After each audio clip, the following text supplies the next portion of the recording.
Hello everyone, welcome back to చామంతి food channel.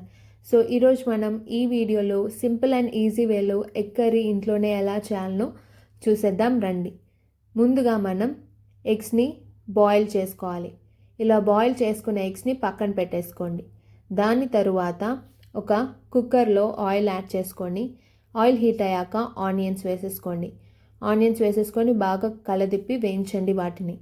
So వేయించిన వాటిలో ఫైన్లీ చాప్డ్ జింజర్ అలాగే స్మాష్డ్ గార్లిక్ వేసి వీటిని కూడా బాగా మగ్గనివ్వండి నూనెలో. సో ఇవి బాగా మగ్గిన తర్వాత వీటిలో టమాటోస్ని యాడ్ చేసేసుకోండి. టమాటోస్ యాడ్ చేసేసుకున్న తర్వాత ఒక గ్లాస్ వాటర్ వేసేసుకొని లిడ్ పెట్టేసి వీటిని కూడా కొంచెంసేపు వాటర్లో బాయిల్ అవ్వనివ్వండి.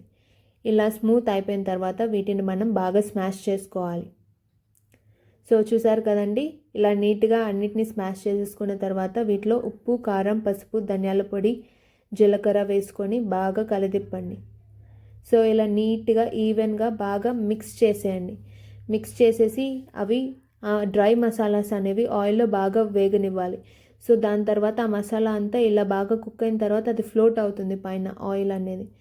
సో దాని తర్వాత మనం ముందుగానే చాప్ చేసి పెట్టుకున్న వెజిటేబుల్స్ ఏవైతే బీన్స్, క్యారెట్, పొటాటో ఉన్నాయో వాటిని కూడా యాడ్ చేసుకోండి.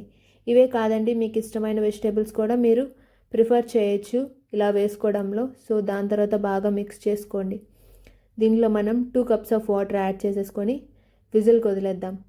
ఇలా 3-4 విజిల్స్ వచ్చిన తర్వాత మన కర్రీ అనేది ఇలా యమ్మీగా తయారవుతుందన్నమాట. వెజిటేబుల్స్ అన్నీ బాగా నీట్గా కుక్ అయి ఇలా బాగా యమ్మీ డిలీషియస్గా తయారైపోతుంది మన కర్రీ. సో దీన్ని మనం నెక్స్ట్ ఒక బౌల్లోకి షిఫ్ట్ చేసేసుకుందాం. సో మన వెజిటేబుల్ బేస్ అనేది రెడీ అయిపోయింది. దీంట్లో మనం బాయిల్డ్ ఎగ్స్ని యాడ్ చేసేసుకోండి. యాడ్ చేసేసుకున్న తర్వాత ఇదే అండి మన simple and easy egg curry.